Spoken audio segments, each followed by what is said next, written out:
Drop it.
And good evening, everyone.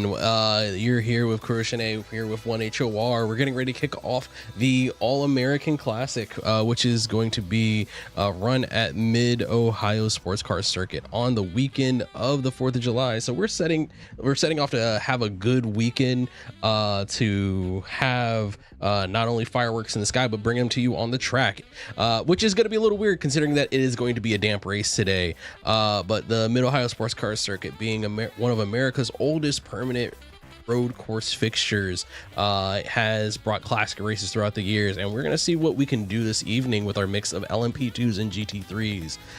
Racing will be getting underway shortly. We're just setting up and sorting out the final few things before we get qualifying underway.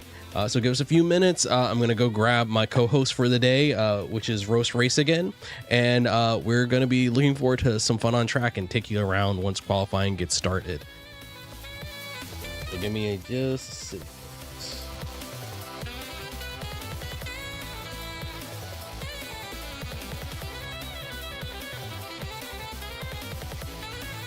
Picking up my wonderful co-host.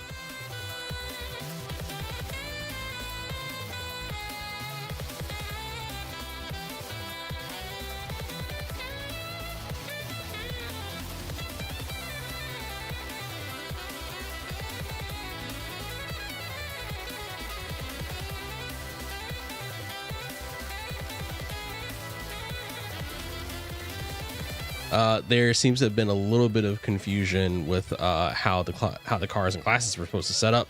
A number of drivers having a few hiccups, but we'll get all that sorted out before the race. And hello, Roast Race, how are you doing? I'm well. How is you and the stream? Everything is just getting set up now. Give me 1 second. I'm trying to see something. Because I don't see Coglino's name. Yeah, that's unfortunately a thing. Also, I think I might secure a feature raid. Fortunately, I stumbled upon a fellow South African I know. Okay. And yeah, hopefully they should be joining us, raiding our streams soon. Well, that's wonderful. Give me 1 second. So I was looking, Coglino is Matthias, so I don't see like Coglino's name in the lobby. Oh, you're referring to him by his name in Discord. Got it. Okay. Yeah.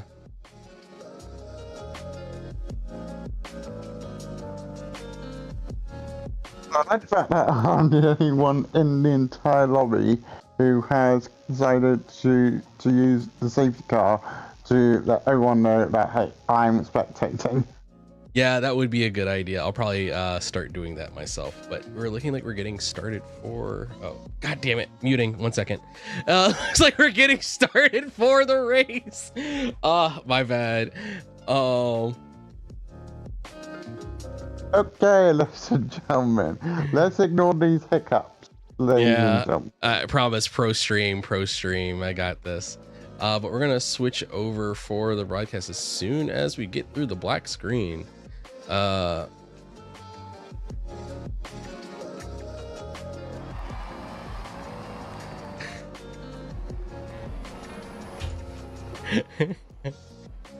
was gonna answer, but now I just feel offended. The disrespect. Goodbye, good sirs. Anyway, Alright, so qualifying is underway. I see you on full screen rather than this stream. There we go. Yep, no, it's coming up. So we are getting underway. We have we on board with shit. I can find my controller. Wow, there we go. We're on board immediately with Nibbles Biscuits of Talaria Racing. Oh my god. So we have less than usual participants, ladies and gentlemen. Only 3 prototype drivers. So I'd say go for the race. I'd say we should expect a lot of moves in regards to the GT field, because that's going to be where the lots of the action is today. Oh no, for sure. We're gonna be looking at a lot of fighting down in the GT field as two of the three LMP cars are on the same team. So as they make their way through, they're just gonna be pacing for points. Uh, we'll hop on board with one of our highest ranking drivers. Who do we have? I think Jabingus is a good steady drive. So as Jabingus crosses the start finish line, we'll go to an onboard camera and take you around a lap of the Mid-Ohio Sportscar Oh, Circuit. we've already got a casualty already, as Angry Rash has left the game already. Oh, had a DC moment? Possibly, it just came up on the screen, so, but who knows? Fortunately for him, I believe he has done a lap, so it's going to be enough for it to count. So as we get started, coming down the normal start finish straight, the starting straight for rolling starts in sports cars, we make our way into the S's, a rolling plunging section of the track, which is going to be difficult for the multi-class aspect of this race, as people have to make their way through this very narrow track in these large GT3 and LMP cars. And ahead of Jabingus, I'm not exactly certain who that is on track, but they are finding it really hard to get the power down in these greasy conditions. It's going to be a real battle for people to keep traction as they come through the carousel section, known to wash many a car out with understeer. Important to get the front end locked down so you can hit it onto the start finish straight and complete what is the normal lap of the track, which we'll be using.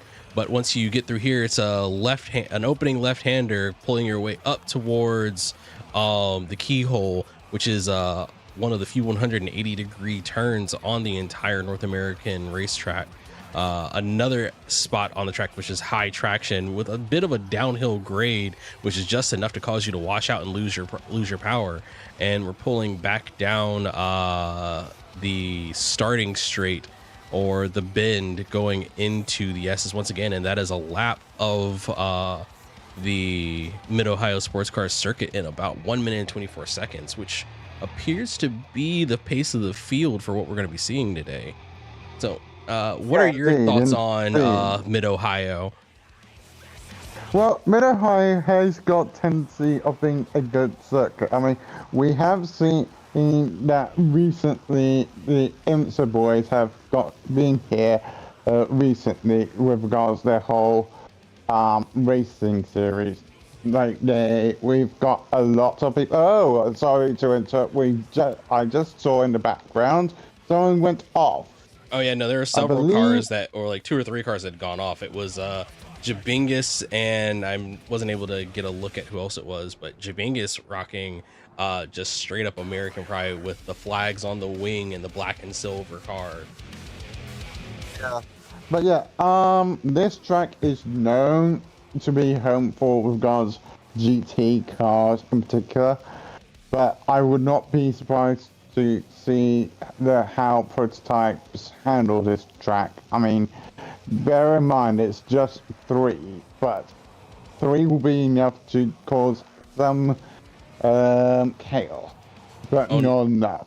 And no, since the end of the prototype era, excuse me, the last DP era, IMSA hasn't brought anything faster than an LMP3 here with the VP challenge, which is GT4s and LMP3s. But otherwise, it's the pilot challenge and VP are the fastest ones you typically see here. Which, if you think about it, makes sense. I mean, this is a relatively short track where our fastest guy has actually set a 1:17 seconds compared to the fastest GT, who has set a 1:23. So if you keep that in mind, do that over 45 minutes or so, that is going to rack up a lot of lapping real quickly, as I see Hearn at the fastest the second fastest GT driver actually coming into the pit. Yeah, it looks like he's in. I wish I could tell you what the swap was for, but he looks like he took a moment to pit to either take on a little bit of extra fuel so he could have multiple light fast laps, considering I don't think tire wear is going to be much of a concern here in these conditions. Did you get a chance to go out in the track during practice and see what the tire wear was looking like? Unfortunately not, but I feel like tire wear isn't going to be an issue, especially seeing that track temperatures are going to be on the relatively cold side, especially seeing that we've got clouds in the air today. I believe the conditions are meant to be just overcast, wet throughout, so it's going to be a little greasy at the start, but that's not too far off from being able to just run dry tires the entire race. Yeah, indeed. And I believe that the prototype boys are doing relatively well, but we are seeing a fair amount of GT classes in like slipstream trains. I would not be surprised if we see the faster lap times as the qualifying goes on.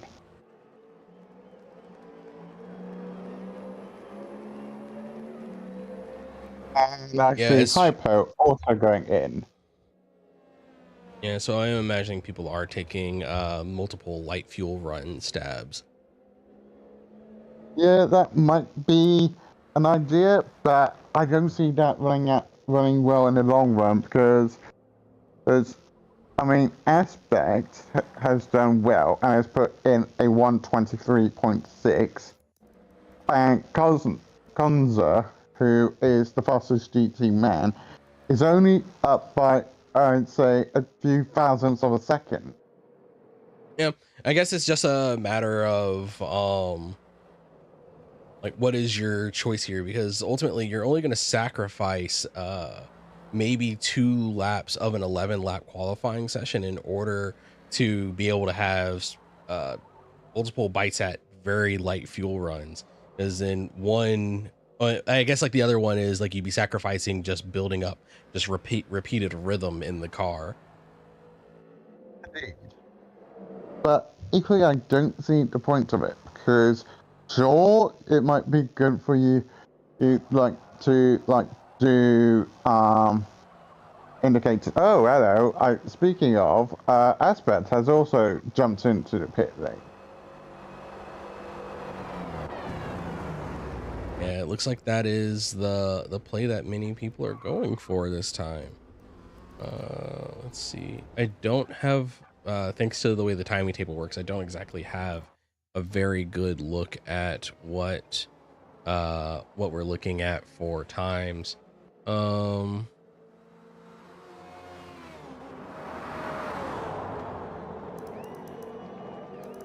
think it might be tires. They might be putting on tires and fuel because I'm just on Aspect's telemetry, and it's showing up on pretty much naught on tire wear, but 30% on the fuel. So that might be what's going on. Yeah, for both tires and fuel. Yeah, even though if you don't run all the way through the tires, you definitely do get another bite at like the optimal tire life as well. Indeed.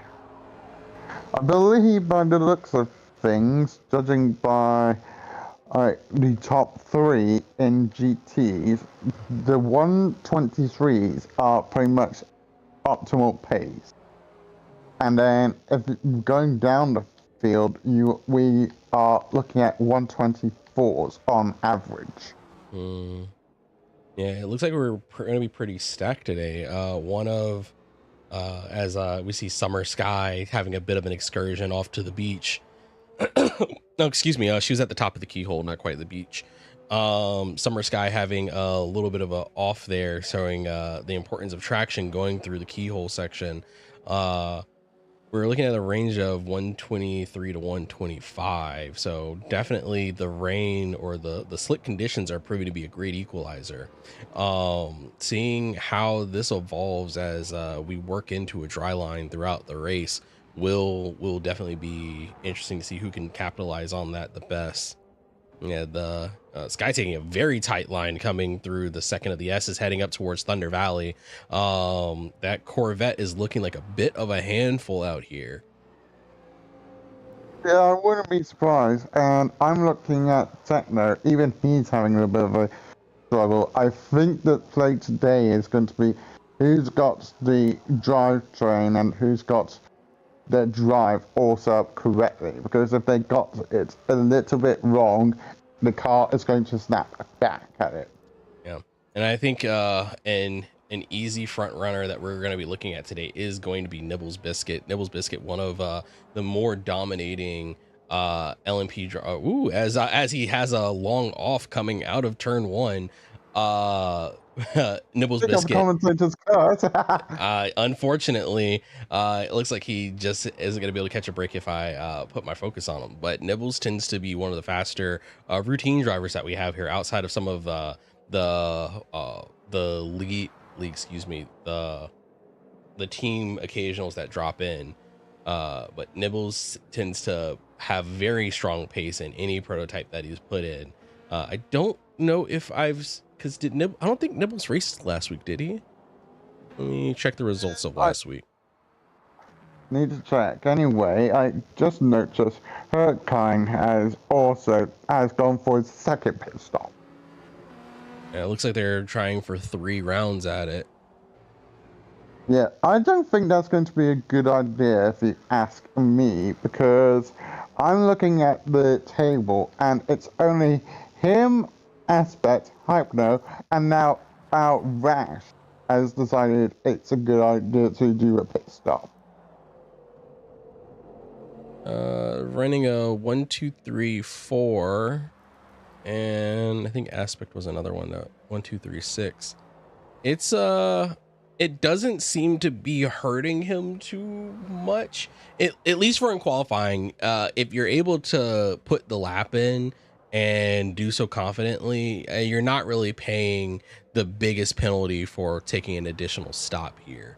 Like you're just burning the 2 laps on either side. So as long as he can make that final lap count, then he's going to be in good standing. Oh no, I was wrong. Nibbles did run in the first points paying round, currently sitting 3rd in the championship, followed by Green Echo. So this is looking like it's going to be a good turn of fortune for the Talaria Racing team.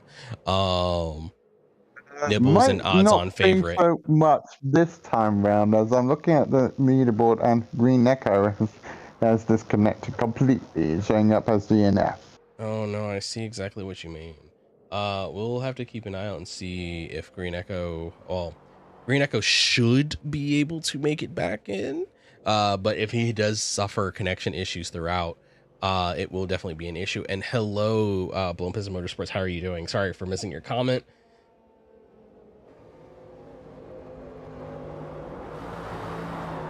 Yeah, after Motorsport, we're both focusing on the qualifying as well. This is pretty much our job. Right. Let's see. We're right at the end of qualifying. I think there may be 1 or 2 people that are still wrapping up final laps. No. Oh, no, excuse me. Everyone is, all the GTs are still running 1 final lap. Yeah, remember, the LPs in this set, the prototypes in this set do tend to lap everyone. So I'd say we've got at least 1 more lap with regards to GT field. Yeah, and right now we're on board with Spino, who is in the Mustang, running a, I believe that position's correct. No, the positioning is not correct on the timetable. But running a 1-2-4 for his last lap as he comes around. Will he do better? No, not quite with a 12497, not able to best his 12480. Angry Rash, let's take a look at Angry Rash as he comes around, making his way up through Thunder Valley towards the carousel, getting good angle. The Angry Meow Racing Team, absolutely Angry Meow Team Racing, with the lovely livery there for himself, coming around 1246, is able to better himself to a 12421. The table might be right. I think we got the table as is, as Esper just had a little bit of a tank slap on the way out of one of the corners, so I think we might have our table set and done, unless he somehow does a faster lap. Currently running a 12365, and it looks like we're gonna have a number of people starting from the rear of the grid as a number of people have come into the VC getting ready to join the race. There's going to be about a 30-minute intermission, or actually about a 10-15 minute, about 10 minutes, considering we don't have to split the lobbies. We'll see what all we are able to get in here in the next few minutes. And was that aspect on pole? We'll have to pull up the results in just a minute. That he did not improve, unfortunately. He's going to be starting second alongside. Sounds like there's a microbio that's joined us. Let's check these results. So in pole position we have Nibble Biscuits, followed alongside by Techno. Cosmo starts off the GT field in third. And sorry, just a quick note for the prototypes. It'll be Green Echo in third position, with a time of a 118. Yes, indeed.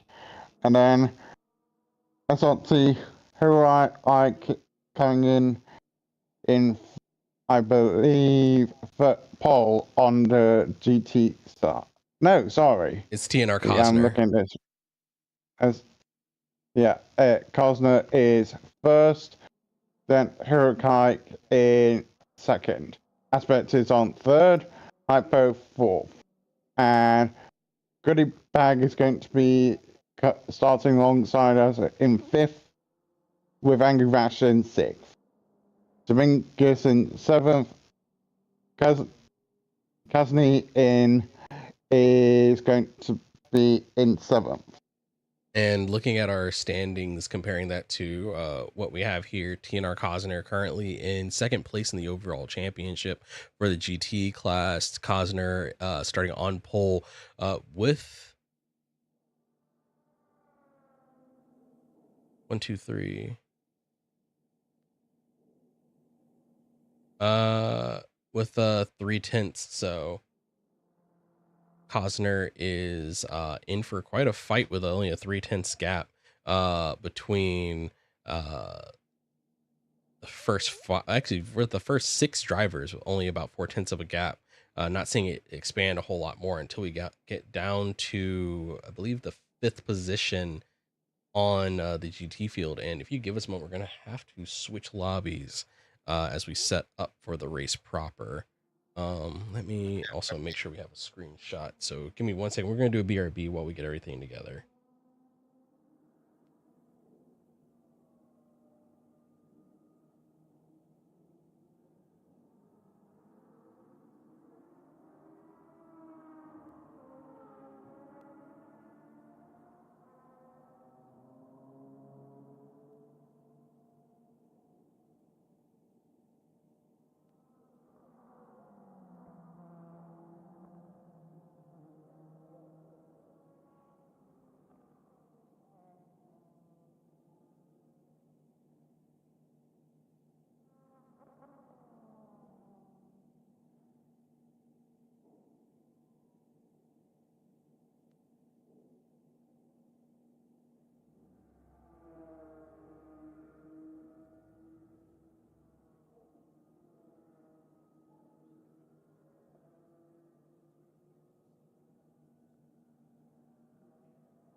Just realized what I could do. There we go.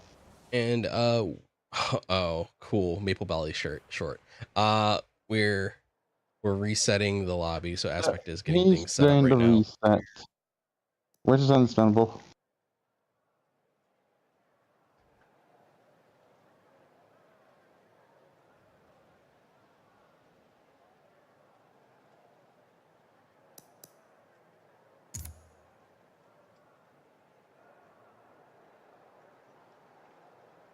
I will absolutely pass that on. We're gonna have to try again because the lobby host migrated while Aspect was in the midst of setting it up.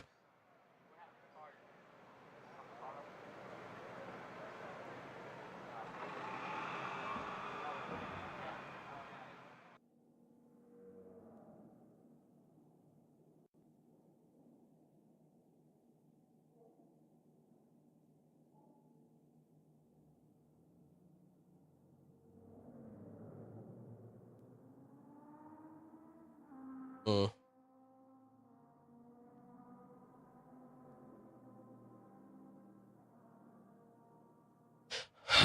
So waiting for everyone to get together. We're gonna have to do a full rack and stack of the lobbies. Yep, this is one of the main problems with regards to Forza. Which I don't know if it's going to be fixed in the future, unfortunately. It'll be an interesting Monday in the Forza community. That's all I'm gonna hold out for. I've seen all the rumblings in the community talking about like this and that and the leaked information or whatever. This came from a former Forza developer, I should say, who spent 10 years away from the entire team, essentially. And the fact that there's been no official statement from Forza through the official Forza groups, like for Windows Central and so on, I would say take that news with a pinch of salt. No, absolutely, because like the veracity of the statement is definitely gonna need to be confirmed at some point. Like Turn 10 is going to have to make a statement or whatever come Monday because everyone's seen the news coming out of Microsoft.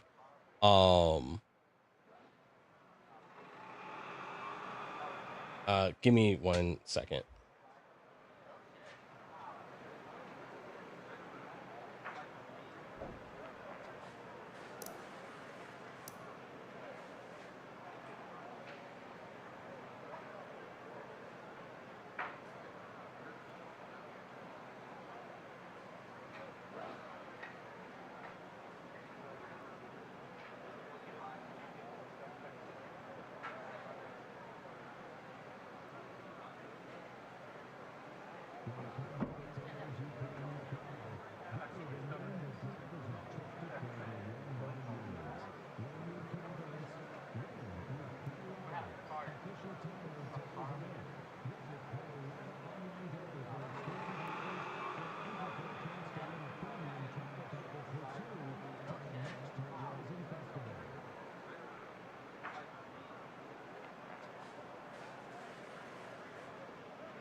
I do. Oh my goodness. Ow. You have no business. Also, the fact that can you recycle that downstairs? And I was gonna say Drake's bodyguard is go away. Go away. I'm just saying. Sold his soul to a demon. How you treat your wife during the commentary? My wife came to tell me about a book she's reading. Right, okay. Yeah, no, she is not doing the commentary. How she thinks it's a good. That's how she thinks it's a good idea to waste your time. Huh? I wouldn't say it's wasting my time because like I've been listening into the book and commenting on it.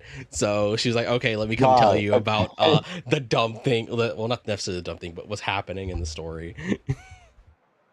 Yeah, I get you. I get you. Yeah.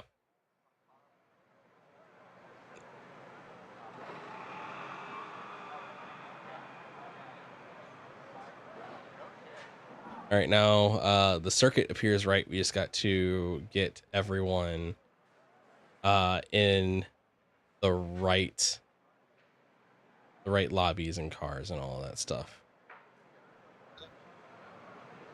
Oh, excuse me. Like I said, I'm still on the safety car as I was before.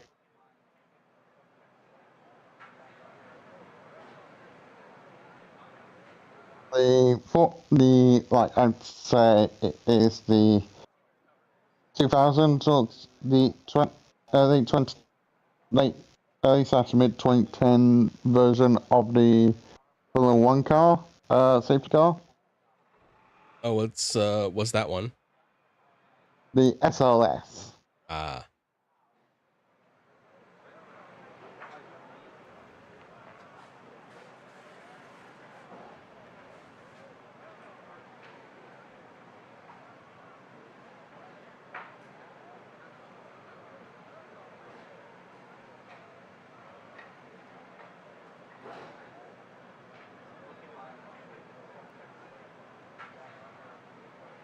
Also, I am going to make sure I get done one of the career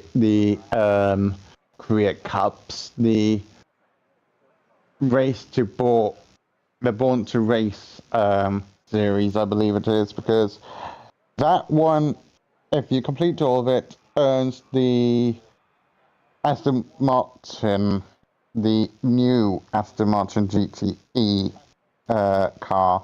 Oh yeah, in the return of the old FOMO series. Yep. You know, that's definitely a nice quality of life addition that was put into the game recently. Which I definitely need to earn, because I know full well there are multiple series that have that car.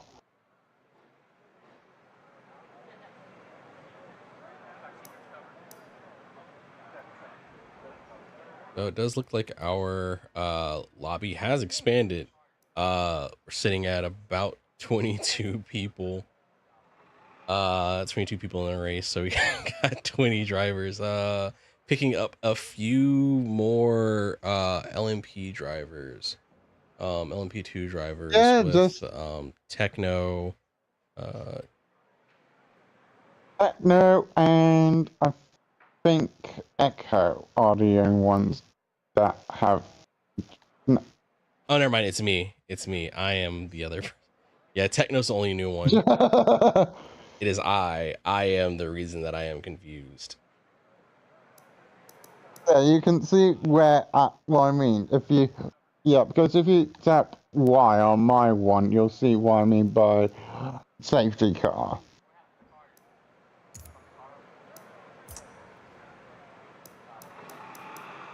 The the change for the toggle the card one.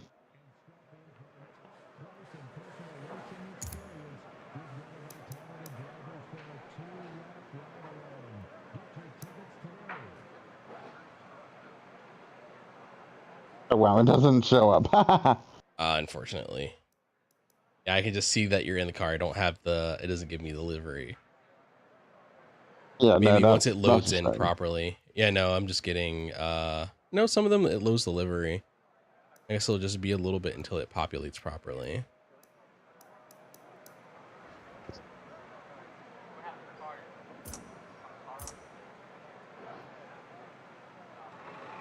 Interestingly, the other car Sorry, that one I second. know that Sorry, is. one second.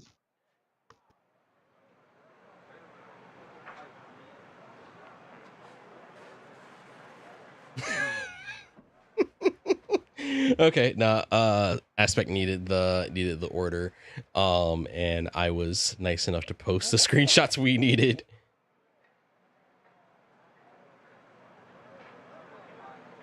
Sorry, what were you saying? No. The other cars that have safety car lights as such is the SLS, the Evo 10, and the Chevrolet ZR1, provided that the Camaro, I should say, provided that you have the wide body on it. Huh. That's definitely weird. Oh, excuse me. We're a few minutes over as we wait for order to be set and everyone to get settled. Should be getting started. Car.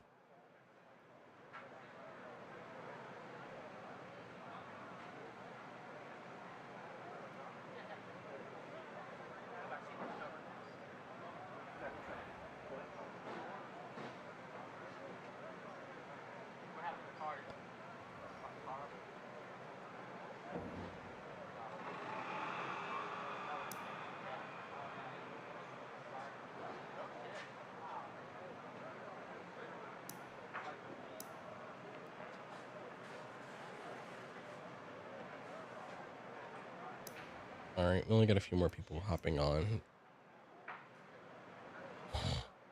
After everything.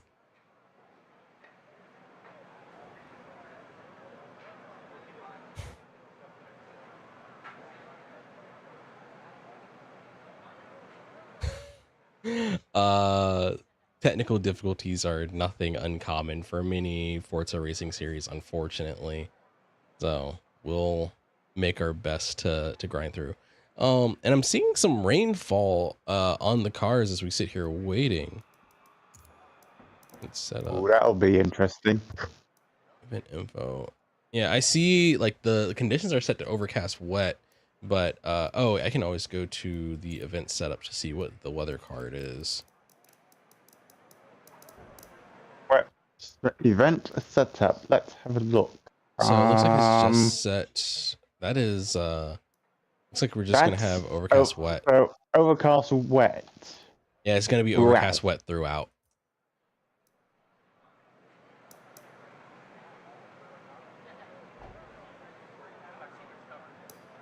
We're about one away from a full 22 set, so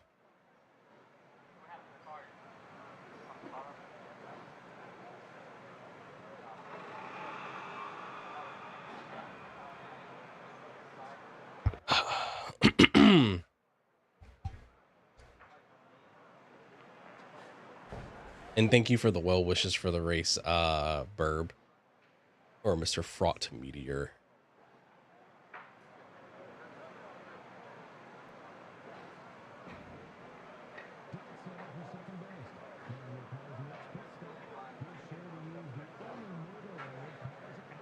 And we're doing final checks now to ensure that builds are aligning with the BOP.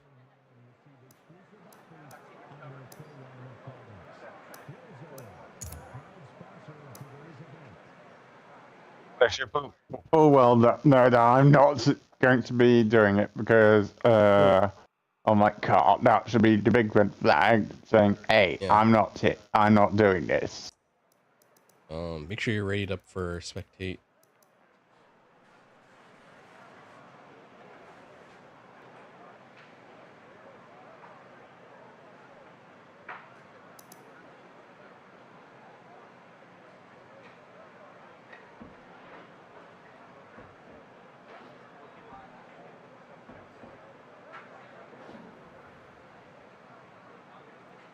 Okay, that just happened. Discord decided to just disconnect me without warning.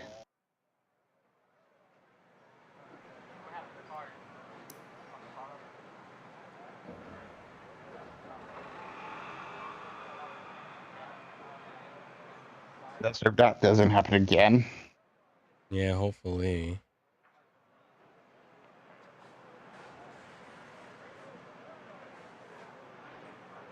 That's interesting. Sorry, just saw a bit of news about Xbox games working on the MetaQuest VR, and I was intrigued. Yeah, I saw that too. It'll be interesting to see where that one goes. Hopefully, if they, I doubt anything, if I am going to be honest. I mean, out of everyone, I would say they should have gone. Yeah, Oculus was the good choice, but yeah, I'm not sure where they'll go from here. sorry, what were you saying? I'm not sure if the VR thing was a good idea, seeing that they've announced the handheld that's coming out later. Well, Yeah, hopefully sometime soon. that one, at least like the handheld, I don't think it's going to be that big of a push, mostly because like it is just riding off of the Ally. Yeah, it's going to See, be pretty much an Xbox version of the Ally, yeah, with you being able to do both Steam and Xbox games. Although yeah. one thing I have noticed is that they didn't mention anything about the price. Well,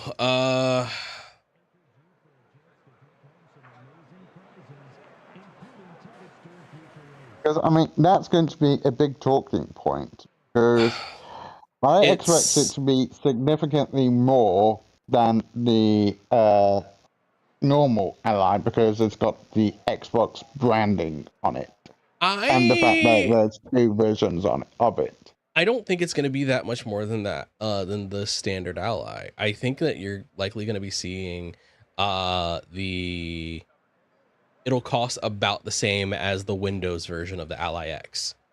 Um, I think it's just going to have Xbox branding on it. At like, I'm gonna have to like do some quick research because I actually don't know how much an Ally X is. I know it's expensive, but I was about to say because I know also PlayStation is in in a similar boat. We both know that for a fact. They've got a handheld themselves. they have one that they're working on. Or they have one that they've announced. No, the one they've got one that's already out. Oh yeah, the PlayStation Mobile or whatever that thing is called. The PlayStation 5 Oh, Portable. PS5 portable. All right. So an Ally X from Best Buy is $900. Um. So let's see the Ally X Steam OS version. Um. Oh, there we go. Yep, we're on to doing grid ordering. So once the grid is set, we will be underway. $900 for the thing. That's nearly the same as a actual console. Yep. How But much I'd is say the it's like L? It's more about, than the Series X. I think the Series X is like, yes. It's like I think it's slightly under the regular wait, is the Series X really the 890 right now? yes. Jesus Christ. I've not shot for a console in a minute. I've mostly been doing well, Well considering the computer upgrades I've I done, I should understand, but a I Series X one I terabyte know is $890. It is like $10 well more. I know the full well that I think it is the PlayStation 5. One of them I believe is the Pro. I believe is in the same region as compared to the Ally. The If PlayStation I 5 Pro is $700. ooh. Yeah. Which then begs the question, how does one justify spending $900? Actually, how much is the Switch 2? Remind me. Isn't it like 800 or something like that? Switch to Switch 2 is $500. Yeah, so that begs the question: where are they spending all that money? So Because I know the difference between like the Allies and the Switch 2. The Switch 2 is a mobile processor set. It's basically yeah, running an upgraded mobile phone processor, while the Ally X is running a basically laptop hardware. So you're running a more or less the same SoC with like some cores cut down that the Xbox and PlayStation run. Because if you strip back all the OS stuff, and a few RAM things, uh, the um, sorry, I'm distracted by the chat going on in the VC. Uh, you're looking at effectively the same hardware. They're both just computers, and the way that the mobile gaming space outside of the Nintendo handhelds is gone are just like the mobile computers that you see that pop around now, and that's the price of them. They're just that expensive.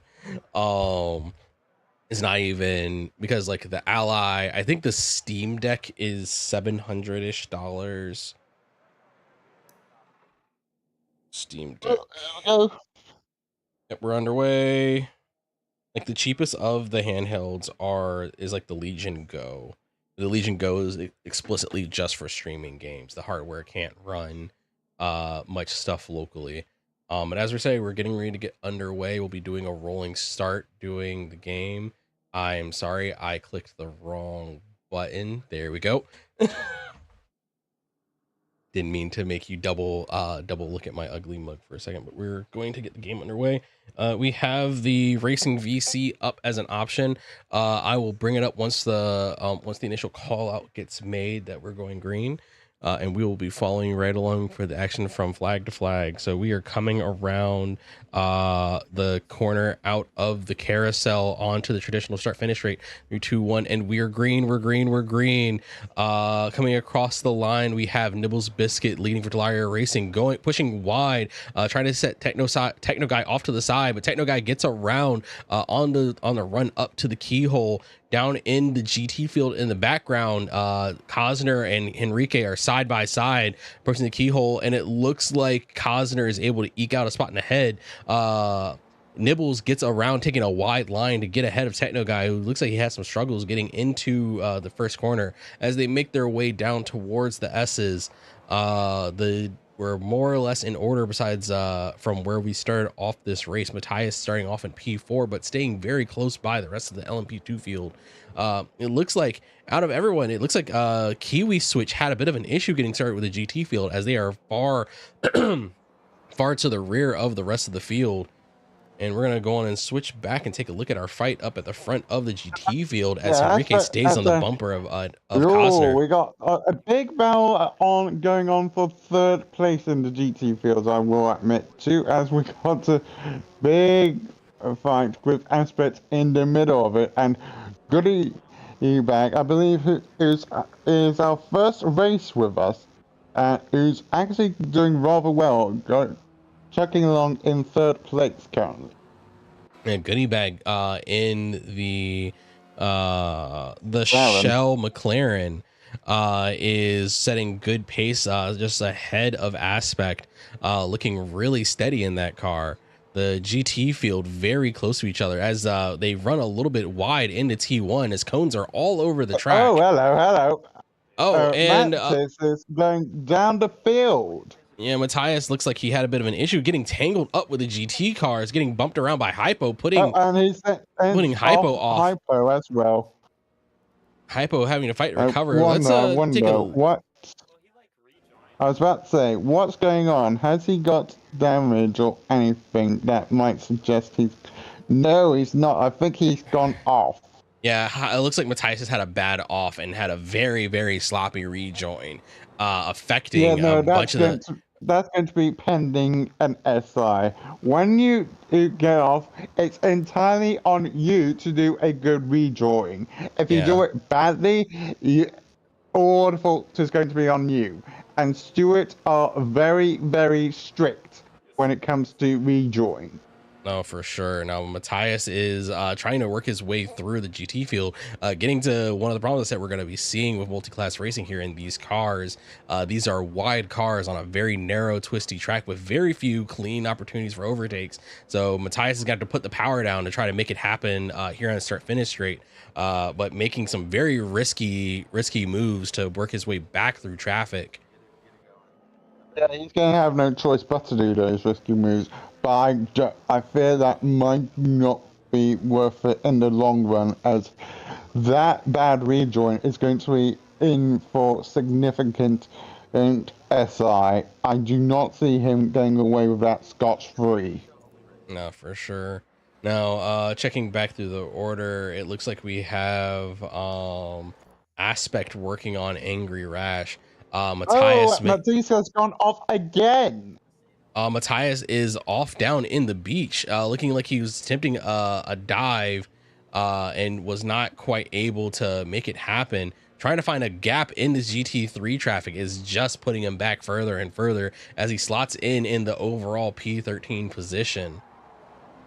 Yeah, no, things are going from bad to worse for Matthias, as he's going to have to go fight his way back through the GT pack again. This is going to be a long stint for him. Pushing back up ahead, as I was trying to say before, Aspect and Angry Rash shaping up to have a little bit of a German brawl as Aspect brings the Mercedes up onto the tail of Angry Rash's BMW. Matthias in the background trying to recover the positions.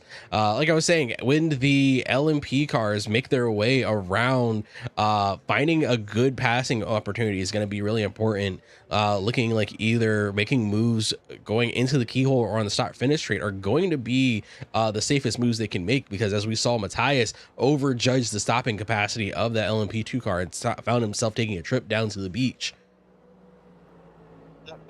Absolutely, and actually, Space Dog actually overtook him embarrassingly. And Matthias gets the position back coming down towards the beach. Matthias thinking wiser, discretion is the wiser choice, not making a big move, but taking a very wide line into the S's, finding himself behind 3 GT cars, which are currently fighting for, I believe it's the 4th or 5th position in the GT field. But Matthias getting into the back of Jabingus, having to learn to judge these distances, having a bit of a rough time trying to find some open ground, getting to the inside as they go up through the run through Thunder Valley to the carousel. Matthias gonna have to make the most of this low speed section, hopefully able to make a double bound coming onto the start finish straight. Opening it up, but finds himself stuck behind a GT car. Matthias is having a very rough Saturday morning. Indeed, and let's remember, Kuro, Matthias does not have any blue flags at all. This is for position, so he's going to have to find his way around the hard way. For sure.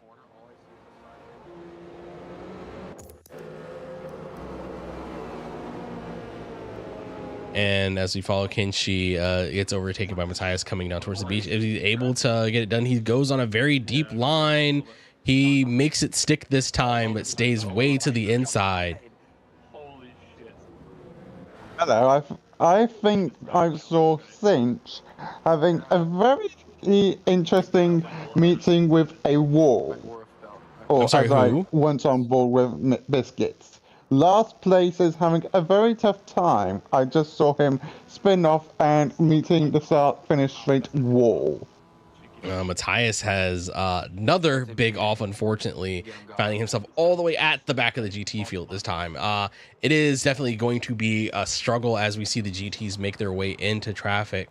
Making a quick check down the order, we currently have SRT Enrique sitting at the front of the GT field with a very comfortable gap to TNR Cosner. TNR Cosner, who was the winner, or excuse me, was the P2 winner of yesterday's the past round. Jesus. But so yesterday we did not have a race yesterday. I am having a moment, unfortunately. But Enrique is far in a field of Cosner. Cosner is trying to make that Corvette work for him. But he's gonna have to try to find some pace to catch up to Enrique up ahead. It'll be interesting to see what the difference in strategy is between the two of them, which is giving that pretty sizable difference in pace. Cosner sitting at about a 1:2:3:8 for his laps. And Enrique almost a few tenths down. It almost looks like it Enrique may be running softs to Cosner on mediums. So we'll have to see where those strategies converge with one another. As we heard in a pre-race call, softs will last you about 10 laps. Mediums will last closer to 15. So even with that, even on mediums, you're looking at a very possible two-stopper for most of the GT field. So Enrique setting off on softs is likely to still might possibly make an additional one. Very much on the bumper of aspects, pretty much looking to looking for, as he sends it, thinking better of it and is break. Yeah, I'm not sure what he's doing currently. Hypo had a really strong bit of a slipstream on aspect getting down into the keyhole section there, taking a very questionable line to attempt to recover position and hold on to pace, taking a peek on the inside. It looks like he's going to put the nose around this time, and they have a little bit of contact, but Hypo doesn't push the issue, letting aspect slide off the nose, coming down into the S's. Hypo staying very close on that bumper, having a bit of a tap there. Hypo just trying to stay in range as they pull around. Hypo likely going to try to make the move coming into Thunder Valley as they have the long straight getting into the carousel. Oh, and in the background, that was I believe Derision that had a bit of a sideways slide there. Possibly. Yeah, sorry, I couldn't quite tell the M4s from one another.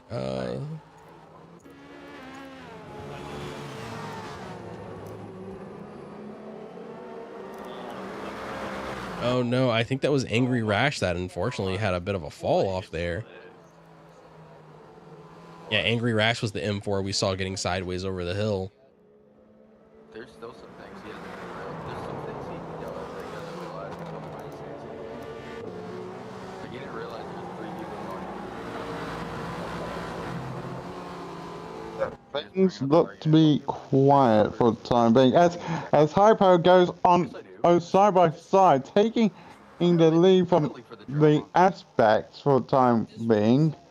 Yeah, Hypo able to make the slipstream work for him on the long run down. Had a much cleaner pull through the keyhole to have a strong run out. Now Aspect has to go on the attack coming through the S's and into Thunder Valley. Both Hypo and Aspect getting really close to Goodie Bag. Goodie Bag. Hypo aggressive with over a little. Kiwi. Oh, that's Kiwi. Oh no. Yeah, Kiwi with the blue flag. That was the guy who I said previously had a little bit of an incident with the outside of the start-finish straight of the wall. So yeah, he's going to have a very problematic thing. But as regards Hypo, he might be in with a little bit of a trouble because as we saw a bit of an aggressive hit coming through there. Like, yes, it's blue flags, but you still have to respect the driver on the line. Yeah, so I should bring this up. As per racing rules in endurance racing, blue flags do not mean the same with regards to Formula 1. In Formula 1, it means get off the line. In endurance racing, it means there's a faster car approaching. It's advisory, not mandatory. Exactly. And as a result, it's the driver who's doing the overtaking. It's the faster car that has all the responsibility to do it safely. And speaking of blue flags, Nibbles Biscuit is making his way into GT traffic with a very solid gap. Hypo's gone on sidewards as Aspect now looks around capitalizing on his mistake. Sending it on the inside, right, and going side by side, heading in towards the S's. No, sorry, towards the carousel. And Aspect looking at the inside. The inside is going to become the outside, but Aspect tries to make the switchback work.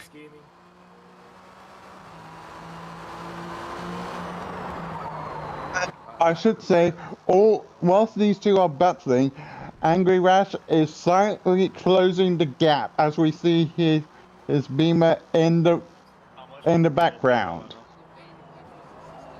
Hypo having a bit of a wide, taking a bit of a wide line, but closing it down on Aspect on exit.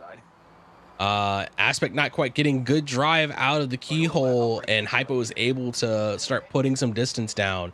The M4 being one of the fastest cars in a straight line. It looks like Killswitch has put the car into the pits for the time being. I don't blame him. I think Kiwi's having a little bit of a bad day today. Yeah, Kiwi having a bit of a rough start to the race. The Kiwi is moving. They're coming back out. I believe that Kiwi may have taken the softs to start as just a guess on the tires. Aspect going wide, able to maintain pace, but loses ground on Hypo, putting Angry Rash all the closer. He's open to attack from Angry Rash. Now he's going pretty much like by side into carousel. I believe Angry Rash might be wanting to get the overtake sorted as he maybe on the keyhole, but I don't think he'll be able to do it from that far. And meanwhile, in the background of all this, we have Matthias making his way up on the back of this fight between Angry Rash and Aspect. So we'll have to see how Matthias navigates his way through. Angry Rash taking a bit of a wide line, but Matthias finds his way to the inside. As long as Matthias is able to get it done before the braking zone into the S's, well and clear, just needs to keep it on the track. And it looks like Matthias is away. Aspect holding on to his position, but right behind him we have, I believe it's Green Echo, which is lapping. Green Echo, which is lapping to get through. Indeed. Meanwhile, further up the field, Goody Bag is keeping Cosner honest with regards second in the GT class. He's very much on the nose as he dives into the pits, actually. Yeah, it looks like Goody Bag was also on a soft strategy, so Goody Bag's and pace. Hypo. Goody Bag and Hypo. So this is going to be interesting where they go. Oh, sorry, we've got wonderful guitar going out and into the DNF zone. Oh no, Woeful Guitar apparently having the worst of the issues on the network. So our new order at the top of the field is now Aspect, Angry Rash, and Jabingus. It looking like our leaders previously who were I'm sorry, not Goody. It was TNR Cosner. Yeah. Oh no, sorry, Cosner's still in the lead. Enrique and Cosner are still out front. He's second. He's second. I was assuming they'd have gone into the pits by now. So yeah, no. Enrique is still in first with regards to the GT field. And I believe, yes, Enrique dives into pits as well. So I think a majority, we're going to see a lot of people coming in. And Cosner stays out. Yep. It looks like we're finally seeing that difference in tire strategy start to reveal itself. Oh, hello. Matthias has actually, I believe, crashed on his way into the pit lane, I believe. That is unfortunately not an uncommon thing here at Mid-Ohio, where you have a little bit more control on your pit lane entry, which can be both good and bad. And as we look here, Aspect is getting ready to be overtaken by Green Echo, I believe. Yep, he's gone by. And Green Echo's by, lapping Aspect. Green Echo looking about 8 seconds down the field.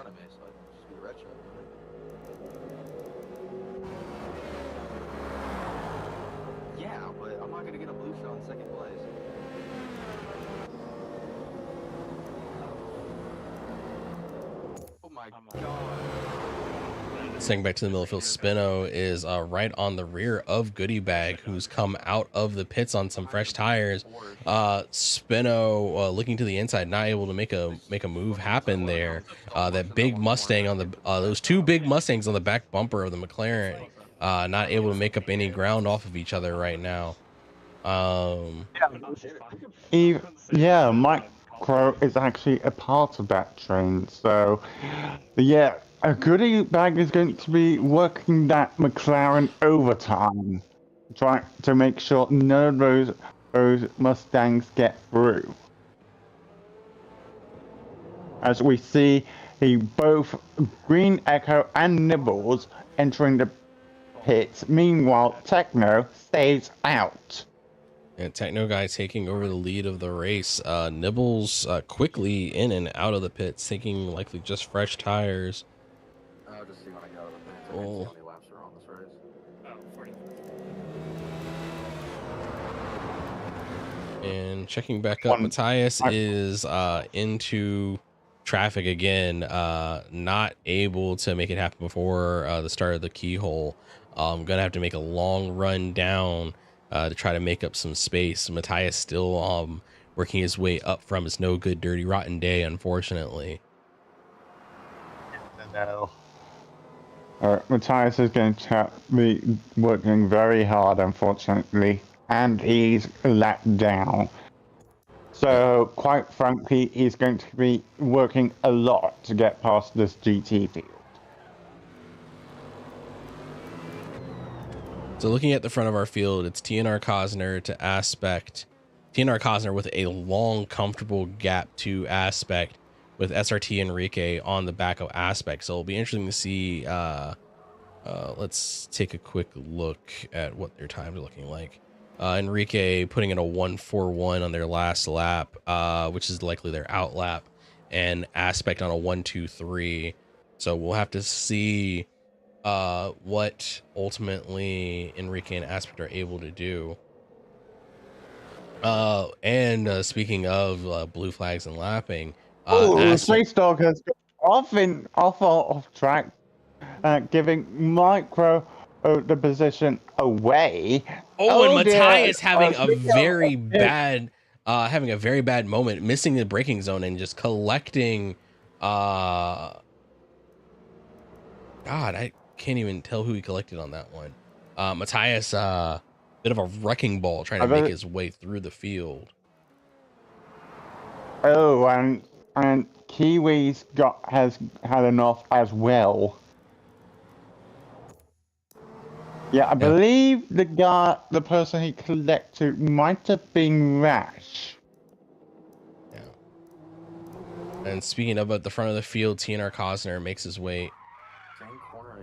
Tries to make his way into the pits, but having an off, so has to take the time penalty to get the car reset and pulled in. Both Cosner and Aspect are into the pits, but if Aspect was able to have a cleaner pit entry, yes, and Jabingus and Kishni also comes in, as well as Spino. So up at the front of our GT field, as all these cars enter, Space Dog is onto the straight. Sorry, SRT Enrique is still going to be the one holding the position, but Space Dog finds himself into P2 of the GT field. I saw a Corvette leaving the pit. Oh, and it's a mess of GT cars getting in with LMP traffic, and I believe that's Matthias mixed it. Oh no, I see a LMP car getting spun around in the keyhole by some GT traffic. It is just proving to be a wrecking session out here today, unfortunately.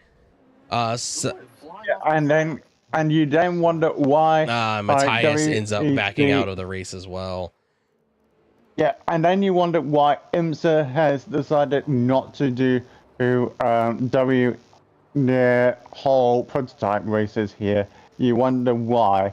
This is your example as to why. Yeah, the modern GT3 field and prototypes are just a little too wide to allow for clear overtaking to happen. Oh, speaking of racing, Aspect it's having to be very much defensive with regards to Angry Rash, with Angry Rash being very much on his tail. Yeah, as Angry Rash is looking like he's trying to put down a lot of work there. Up ahead, we have Microbio entering the pits. With some luck, Aspect and Angry Rash are going to bound that position. But as we say that, a number of the other drivers we have in the field have been making it work. But it definitely forces a lot more planning to happen at this track with regard to managing Aspect. Going on towards the outside of the keyhole. Now switching back onto the inside, going down the back straight. Angry Rash now settling back behind. Or is he? As he looks on the inside, side by side, into the China Beach. Contact between Aspect and Angry Rash. Yeah, Aspect very close to the inside there. Aspect trying to fight for racing room, sending Angry Rash just a little bit to the side, as right on the back bumper of Aspect, we have Goodie Bag closing in for some range. Absolutely. If these two continue to fight, Goodie Bag might just swoop in and take both of them at once.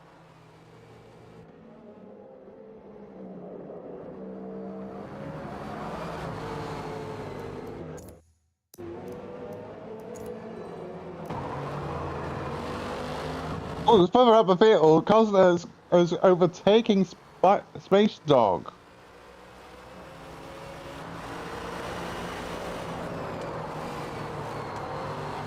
We'll pop up to take a look at the fight up at the lead. Space Dog running, just coming out of the pits for a 1-2-6, it appears. Unless he had an off, which cost him the track position. But as we say that, Cosner is making his way away. Because he took that position like it was nothing, I believe. Oh, Goodie Bag and Aspect now fighting for position as well. As Goodie Bag taking it on around the outside this time. I'm making it stick.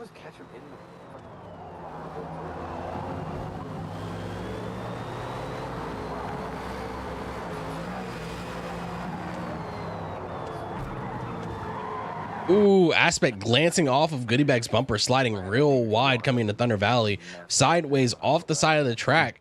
As in the background, Tatamaki looks like he's closing up onto the back of Aspect as well. Aspect losing ground with all the fighting. Oh, is that? Oh, excuse me, it's a Jabingus. Yeah, it is Jabingus that. Oh, and unfortunately. You're slowing down quite a bit. Oh no. Kiwi pulled off the racing line to allow Goodie Bag through, ends up letting off as Aspect moves to attempt an overtake, and unfortunately just gets jammed up on the back of Kiwi. Just poor communication of intentions in that section there.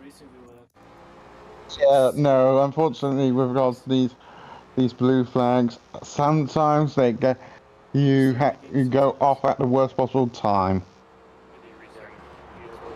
Yeah, just Aspect looking to make a move, just ending up in the wrong place at the wrong time. Oh, and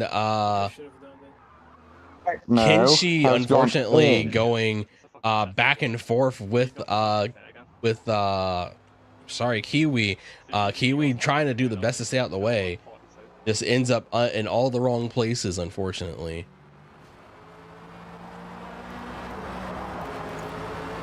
Absolutely. Unfortunately, this is how racing works. Unfortunately, you have to obey by blue flag rules. You need to keep an eye on what is going on around you. Yeah, but there are also just sections that there are just plain bad to attempt to make an overtake. So especially in the S's section where the outside will become the inside, unless even if a driver attempts to stay on one side of the line, they're going to disadvantage the overtaking driver at the next section immediately. So not a whole lot that they can do in that section, unfortunately.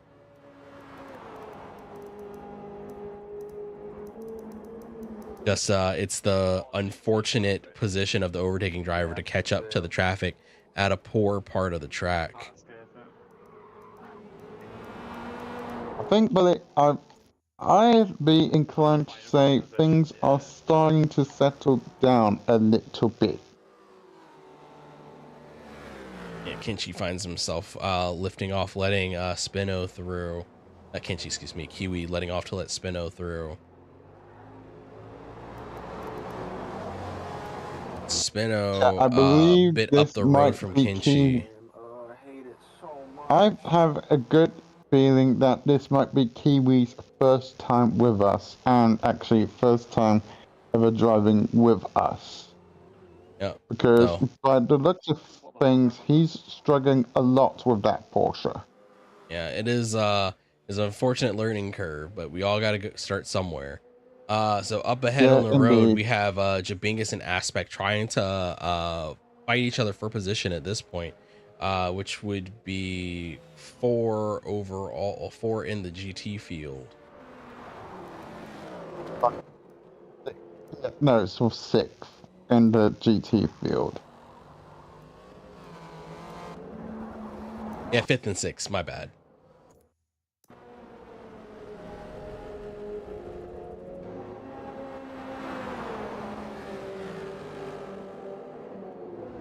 And from the looks of how everyone's driving out here, the greasiness has let up quite a bit. And these cars are able to really start putting down power coming out of these sections. The low speed areas are gripping up pretty well for everyone. I think Hypo might be wanting to go by Spino by the looks of things, as he's closed that gap down rather rapidly, as he's now on his tail, having a look down on the outside now. Well, no, thinking better of it. If it makes them feel better, they still beat Wolf. I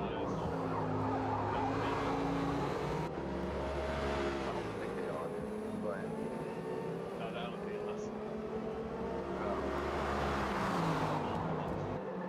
Oh, hang on, someone's gone off.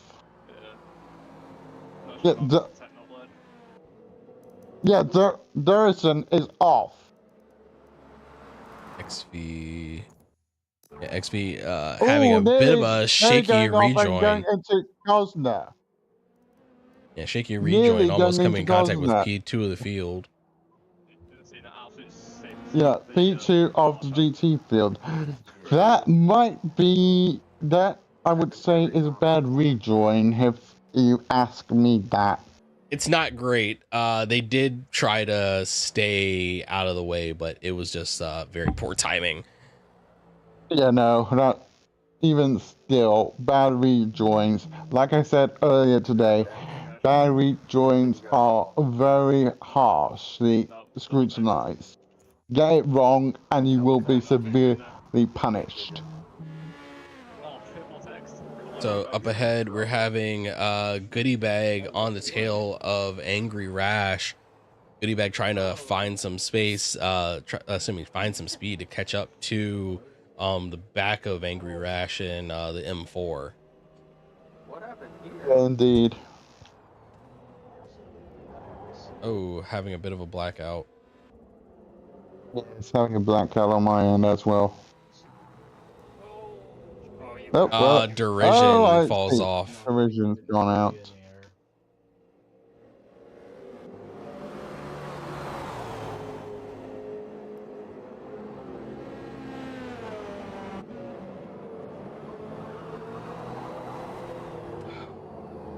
Let's continue to watch the Angry Rash and Goodie Bag, because by the looks of things, Goodie Bag is keeping him Angry Rash honest. He's making sure he doesn't Losing go, Kiwi as as well, Kiwi unfortunately. also leaves. Yes. 1, 2, 4. 4.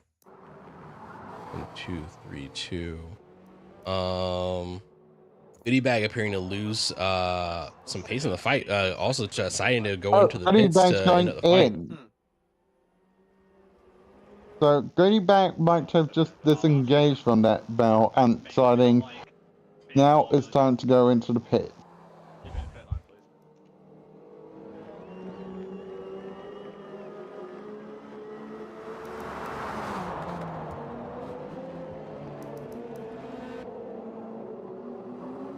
Back losing a number of positions, finding himself all the way back in P12 overall, or 9 in the GT field, as Angry Rash promotes himself up, or maintains his third GT position. Goodie Bag finds himself right behind Microbio.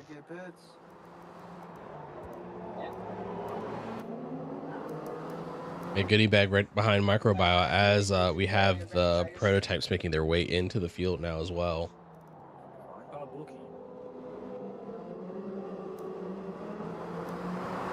Indeed, indeed.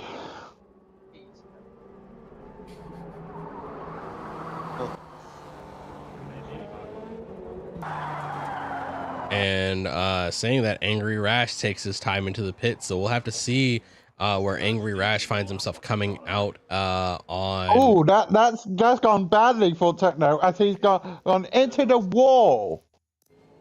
Oh no! Oh, trying to get past our good friend Goodie Bag, almost getting space dog trying to rejoin. So things have been an absolute disaster for Techno, trying to overtake a Goodie Bag. Yeah, going offline, coming across the crest into Thunder Valley is definitely a very sketchy proposition. As those cars get as any car gets really light over there, it upsets the what's the word I'm looking for? It upsets the arrow on the prototypes, and for a moment they are almost no good than anything else over there. Yeah, if he kept on being in there, it might have invited Echo to come in and battle out for second, but he's held off. He's held him off for now. Yeah, Echo is looking very close and looks like he might be hoping to find that P2 position. Where are they on their pit stop cycle? They're on the same pit stop cycle, so this is a true position overall. Yeah. Oh, and there's a car off in the S's. It's an AMG off in the S's. Let me find this person. They've gotten back running again.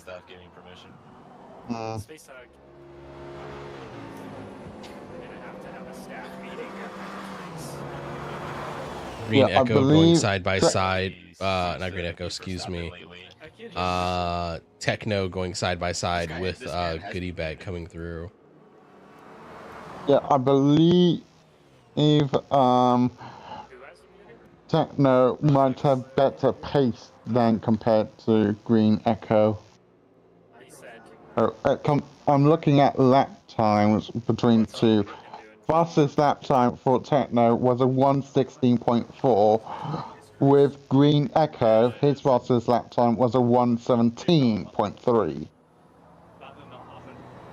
So I believe Techno might have a better pace compared to the two. And looking ahead, it looks like we have a fight for the lead of the GT field, as Cosner has found his way up onto the bumper of Enrique. I guess deciding now is a good time to go into the pit. No. So it looks like Enrique, having run, has made their second stop already. So Cosner is likely working on a slightly worse compound towards the end of its life. Those Mercs do tend to be tire whisperers within the GT field. They tend to go well and long with regards to tire life. Yeah, Cosner having a little bit more time on those tires, sitting at about 30%. So Cosner is likely going to be trying to just stay in striking distance so he doesn't lose out too much. That or he dives in the next 1 or 2 laps. That if I were Considering him, strategy, yeah, sorry, go ahead. I would maybe think about going into the pits, maybe in a lap or 2 time, if I were in his shoes. No, for sure. Cosner is likely going to be looking at going in somewhere between, I believe, with them being a lap down, they'd be on lap 29 now. So looking at lap 31, 32 in order to have a clean finish. Maybe stretching out a single lap in order to make sure that that final stint runs green all the way through. Down the field, Hypo goes in for, I believe, their second pit stop. Yeah. So interestingly, he was right behind Kenshi, just as he was going into the pits. So it'll be interesting to see how things play out. Up on the field, though, a little further down the field, one of our former top 3 drivers, Goody Bag, has found himself down in P12, but is making it ground against Rafix up ahead. Goody Bag having, other than a few incidents and off tracks, having a pretty solid drive so far through the day.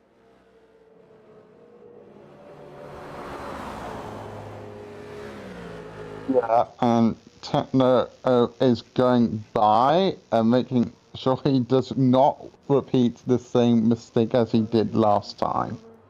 Yeah, Techno finds himself on the start finish straight with with Aspect making his way around and onto, sorry, I'm trying to get a sense of track position.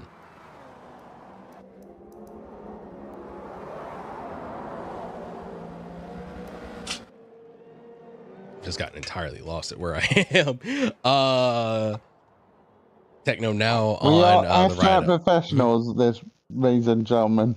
I know it's great. It's almost like I only vaguely know Mid-Ohio from the driver's seat. Meanwhile, looking down the field, it looks like Jabingus might want to see about looking to get by Angry Rash. Angry Rash having one of the raciest days out here on the track so far. Indeed, he's got Jabingus right up his trumpet, so any wrong moves could be disastrous. And who is? Oh, it's Green Echo on top of Enrique.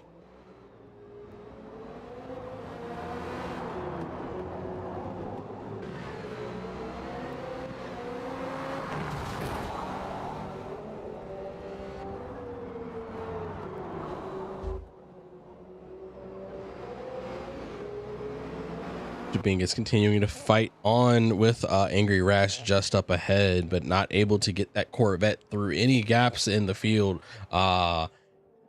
Angry Rash not looking like he's putting on a particularly defensive drive, but just putting that car in all the right places and not setting a foot wrong to allow Jabingus any room through. But as they go up ahead, they are gaining ground on both Kinshi and Spino, turning this into a 4-way fight for 4th. But not too far up the field is Aspect, so a fight for possibly the last step on the podium is very much in play as we get down to the final third of this race. Everyone looking to make their moves to get onto their final stint. But I say that the field ahead down through Cosner, Aspect, Kinshi, and Spino have all not made their second round of pit stops. So they are either going to have a stronger pull to the finish if those cars ahead of them cannot stretch their tires out to the very end. But if they are looking to convert an earlier stop into a long pull to the end of the race, it's very possible that we could be looking at a very interesting convergence as things get down to the dying laps. Worst luck with traffic today. And looking at things, Echo might be having a little bit of a struggle of getting past some of the GT boys. Yeah, and as I say that, up ahead, Spino and Kinchi dive into the pits, and Green Echo is able to Green Echo able to make his way through the traffic. His way around. Hear that right now. Because he's on softs and he has no. Just makes significance, but yes, I'm on dead spot. Yeah, Aspect saying that he's on dead softs, but just coming out of the pits now after that pit stop. After the pit stop, Aspect finds himself in P8.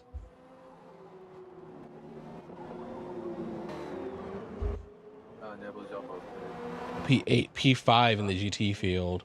All but Cosner, who is currently the second position, have made that second pit stop. So it's now just a matter of, does Cosner have enough track position in order to maintain that P2 position off of Angry Rash? Angry Rash and Jabingus fighting each other after coming out of the pits. We could be looking at the fight for, well, we're looking at the fight for third right now. Right now, we're looking at a potential fight for the last step of the podium. But I am curious, what is their pit cycle currently? So both of them have just come out of their second pit stop, so that should be it for them on the race. The one that we're gonna need to keep an eye on is Cosner, who has not made that final stop yet. Micro Boy also not wanting to come in, as does Space Dog. He's not coming either. And just looking, Hypo has made 3 pit stops already. Yeah, I wonder, is he doing softs throughout? Oh, Cosner's finally decided to take a dive into the pit lane. Cosner's in. We'll have to keep an eye on Angry Rash and Jabingus making their way around as they pull through Thunder Valley, coming up towards the carousel. Cosner has not started moving yet. Yeah, remember, pit times tend to be between 20 to 30 seconds on all tracks. So it will Cosner be is moving as Jabingus and Angry Rash make their way into the start-finish straight, but Cosner is on the road and at speed, so it looks like Cosner had built himself up enough of a gap in order to hold on to that P2 position. So we may be just looking at Angry Rash and Jabingus fighting for third here if Cosner is able to not set a foot wrong throughout the rest of the race, saying that as Jabingus sets to the outside of Angry Rash but not able to make anything happen into Keyhole, and pushing back down towards China Beach. Jabingus losing ground after that exit. It's staying clear within the slipstream. Coming towards China Beach, Jabingus is laid on the brakes, just in right up on the bumper of Angry Rash, and just holding their position as they make their way in through the S's and down towards the right hook up into Thunder Valley.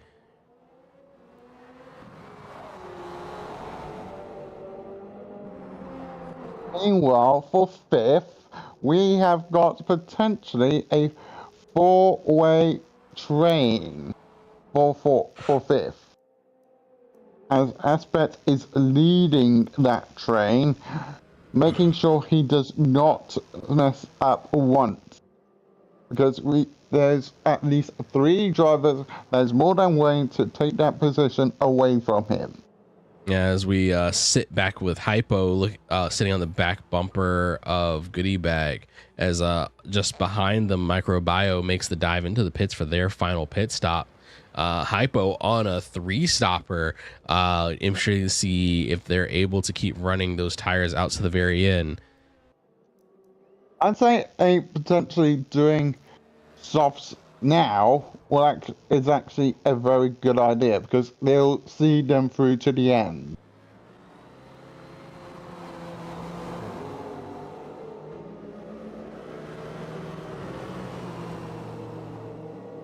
Oh, and Hypo goes around on looking around on the inside, passing in Goodie Bag. Taking that overspeed and closing down on Aspect, not losing any ground in the duel, finding his way into position as Goodie Bag settles into the slipstream of Hypo, trying to not lose any ground overall to Aspect, trying to stay tight for this P5 battle.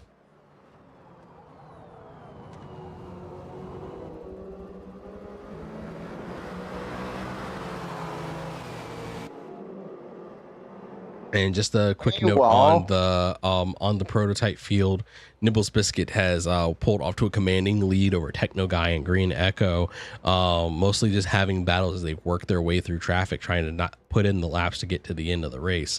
The LMP's 3 from the end. As we watch Hypo look to the inside on the start finish straight and get around him on the run up to Keyhole, putting Aspect right into the clutches of Goodie Bag on his back bumper. Aspect having to go to the inside to cover off of Goodie Bag, attempting to make a move. As it happens, Goodie Bag gets to the inside at Keyhole and pulls ahead, coming on the run down the China Beach. Goodie Bag with a clear move and getting it done nicely on Aspect that's still reeling after the overtake Hypo put on him. But Aspect isn't going to let that stand and closes up quickly on Goodie Bag into the S's as they pull down to the valley. Indeed. Jabingus and Angry Rash are still battling out for third. However, one thing I have noticed is that Angry Rash has a time penalty, a half-second time penalty. So if Jabingus is able to make sure he's right behind Angry Rash as he goes into the pits, he might just be able to snatch away third. But only time will tell. Well, considering the point that we're at, Angry Rash diving into the pits for what I believe is going to be his third pit stop. Like, just kind of 50 Shades of Grey. Yeah, I'm not sure if that's a good idea. Honestly, Space Dog also goes in.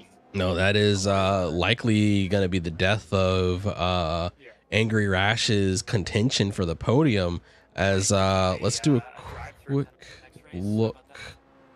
How is Jabingus doing? Jabingus is going to be looking at very used tires at the end. Enrique's into the pits. Enrique's in, and Cosner is just making his way into Thunder Valley. So Cosner we might have a change of hands for the top step of the podium here. It is going to be very close as we watch Enrique is moving now. As Cosner rounds out of the carousel and onto the start-finish straight, it's not going to be enough for him to close up, but it does definitely close ranks on our positions. Yes, indeed. I think things will be very, very interesting as Jabingus also decides now is the time to go for the pits. The two-stop strategy might have been a bit of an overestimation of what the medium tires could do. Everyone looking to make a soft run for that final stint at the end. I believe our GT field is intervals is going to be 3 laps down. So we're looking at 37. Yeah, it looks like people are making the choice to go for soft runs right at the end. I wouldn't blame them, but equally, one person that I did take note of was Space Dog only recently came into the pits, meaning I believe he might be on those softs now, and he pitted twice, so potentially he's done either a medium to soft strategy. It looks like if at any point someone decides to take a soft stop, it immediately signs them up for an extra third stop. Yes, I believe so. Because we did agree that those soft tires will at least last 10 laps. But looking at things, I'd say they last 10 to 12 as hypo comes in. Yeah, but looking at it, TNR Cosner, looking like he's running, has decided to go for the all medium strategy, sitting at about 25 laps left on those tires with not a whole lot more to go. Yeah, Cosner 2 laps down. Cosner's on 39 with 25% wear. Cosner may be making the 2-stopper work for him. Yeah, I was about to say, I think out of everyone who's made the 2 stops work, I think Cosner deserves all the credit. Because he's made those medium tires work, and he's currently sitting second in regards to his class. Right. Because I'm just trying to... is also Sorry, go ahead. Yeah, no, I was just trying to think about like how you would manage a because like taking softs does automatically sign you up for a 3rd run, but it's not a particular optimal run. So I guess if you did 1 medium and then 3 sets of softs, that would be the most optimal way to do it, because you would run 15 to 25 to 35 to 45. Yes. However, I'm not sure if Cosner's got better pace compared to Henrique, because, I mean, he is closing down that gap ever so slightly. So Cosner has been running 122s. Well, as the track rubbers in and dries out, much better pace is being unlocked to 1, 2, 2, 6. Is slower on pace by the looks of things. As last lap, Cosner did a 122.2, Enrique did a 122.6. Yeah, so the distance on the road is closing up. I'd say we have a potential battle for the podium for the top spot. In the GT class. We might have that very soon, depending on how things go. That is a very fair assessment, as Aspect and Goodie Bag have so we look like we're going to be fighting for all the spots on our podium, as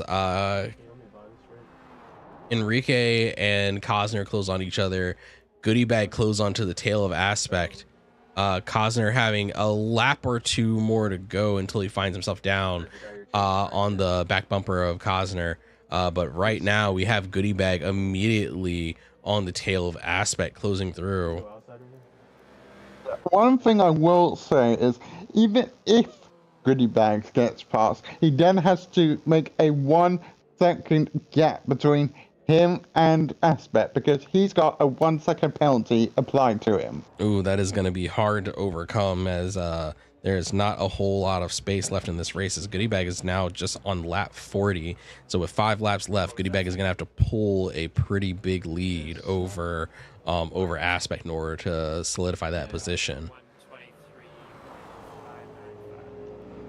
Meanwhile, at the further up front, that gap between Enrique and Cosner is going down ever more.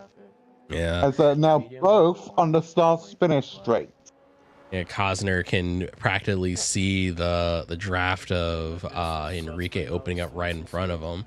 So it looks like we're shortly going to have fights from P1, 2, and 3, and 4.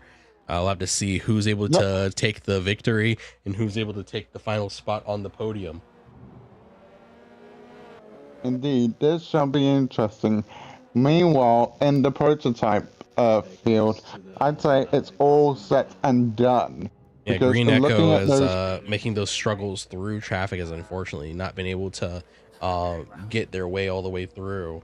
So Green Echo is going to be sitting back in P3 with an 18-second gap to Techno Guy and then Nibbles Biscuit.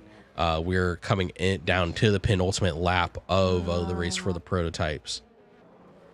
Yeah, indeed. And I believe Nibbo also has pretty much sealed all the win of this, unless he does an absolute big mistake, which I doubt he's going to do.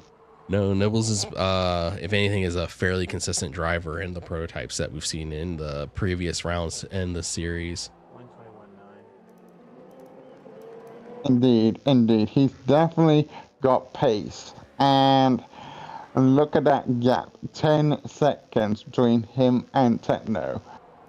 So I'd say he's pretty much sealed the win. Costner Enrique, Costner slowly trying to pull that gap closed. 219. Yeah, Costner pushing nearly half a second faster than Enrique on that previous lap. I'd say And that is our has a big shout at potentially getting first for the GT class. I do not think he's going to be struggling anytime soon, as we see our overall leader coming in the background.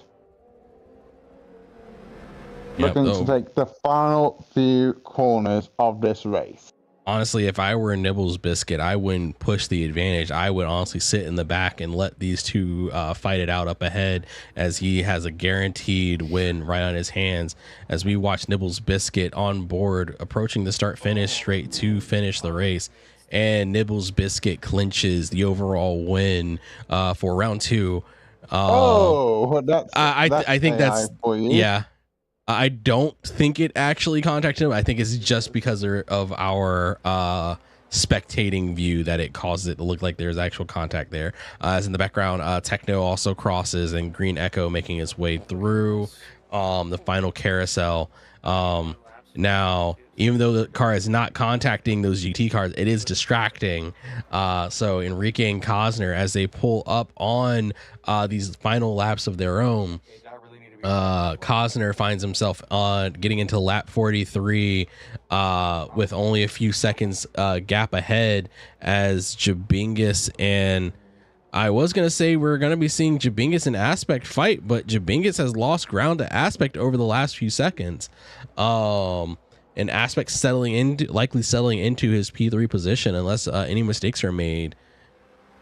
Yeah, I doubt the Aspect is going to make any. Meanwhile, Reflex is doing a last-minute pit stop. And we're turning around through the carousel as Costner finds himself right on the bumper of Enrique. Enrique is going to have to go defensive in order to try to save these positions. Costner having been turning in rapid lap after rapid lap in order to put himself within striking distance of Enrique, going into the death of this race. I believe we're on the penultimate lap. Very much on the tail of him, as Enrique was 4/10 lower than Costner. So I believe Costner has actually better overall pace than Enrique.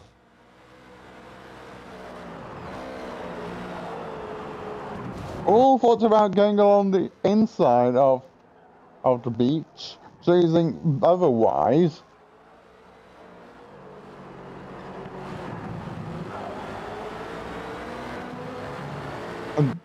Actually, I believe we might have they might have to negotiate a blue flag traffic very shortly, as FX and Space Dog is ahead of them. So I would not say this is about. Their belt might just heat up ever so more.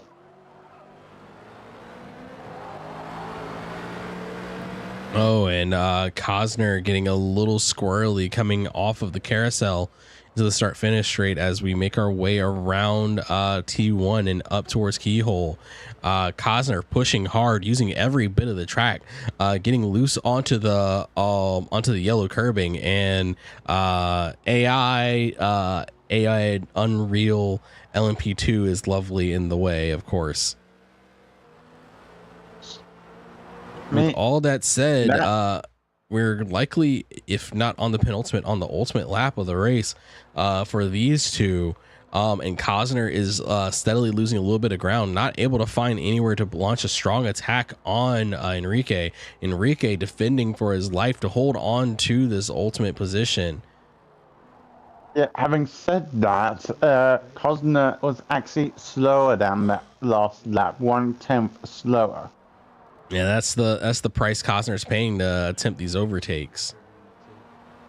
Yeah, so I'd say he's actually starting to pull a small gap now. I'm interested in see what the lap times now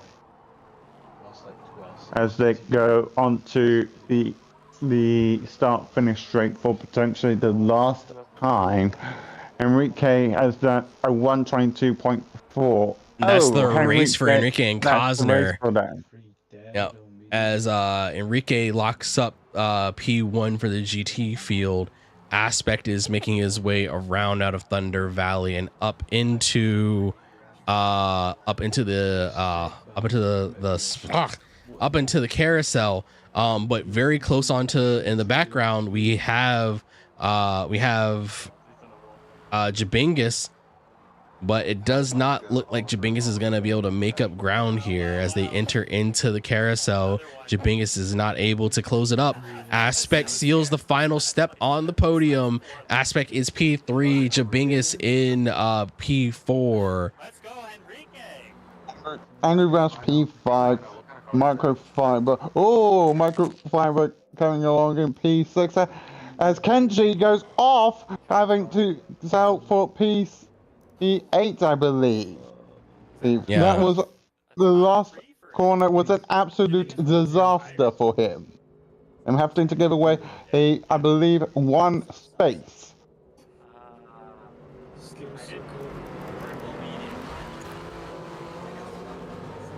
Oh, and things go from bad to worse. I believe Goodie Bag just ran out of fuel. Oh, yeah, Goodie Bag runs out of fuel, but does make it across the line. There's one more lap. Meanwhile, Summers guy comes round the corner to take the second last position. step of the and there we go. With Tempo completing the grid. Yeah, we'll have to see what happens with any work on penalties after There is one drop round, so this was only the second round, so chat. you could still win the championship. Indeed. Because remember, we did have a fair amount of racing incidents during that race, and a few times we saw unsafe rejoins, so it's going to be interesting to see what happens. Yeah, the finishing positions for Micro, Bio, and Hypo might flip depending on how penalties work out. I was about to say, we have a number of cars that are very, very tightly packed based on just penalties. Yep, indeed. That's why I say I think, depending on how the SIs go, we might see some changes, because let's not forget there were plenty of incidents up and down the field, especially with Matthias. Cosner ran out of tire right at the end, stretching those mediums all the way out. Did not. It put him very close, but just could not make that final push to get over it at the end. But congratulations for the P2 to TNR Cosner. Congratulations to Enrique for the P1. And I guess I have to say congratulations to Aspect for taking a P3 position. So, absolutely. So I want to first thank everyone for participated in today's race. You did amazing.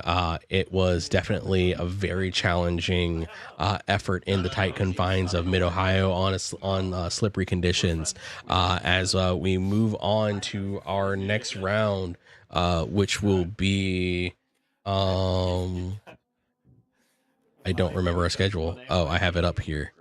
Let me Let's pull it up. see. Let me pull it up. I'm on it. I'm on it. So, race 3 is going to be at Michelin Raceway, Road Road Atlanta. Atlanta. So give me 1 second as the schedule loads up. We That will is going bring up to the be graphic. next week. Yeah, next week we will have Road Atlanta. 20 minutes and never say this anymore. Yeah. Next week we'll be at Road Atlanta, and then we'll be taking another break for the rescheduled 6 hours of Le Mans. We'll have some news about that coming out very soon. I have to apologize because I've been having technical issues, which is set back putting on the challenge. But after that, we will be doing Nürburgring. I'll have to confirm, but it'll be Road Atlanta and then Nürburgring. So we will be bringing you some details in the future. So I hope you'll join us. We'll be live tomorrow. Tomorrow will be King of the Ring. And we'll be bringing it on the $450 challenge. So if you want to join that, be sure to join 1HOR. If you're watching on YouTube, you can find our information down in the description. Otherwise, we'll be seeing you on the next one. So I hope everyone has a good day and takes care. Yeah, that was crazy, you know. Are you saying that just because I beat you? It's the same as always. That was a good one.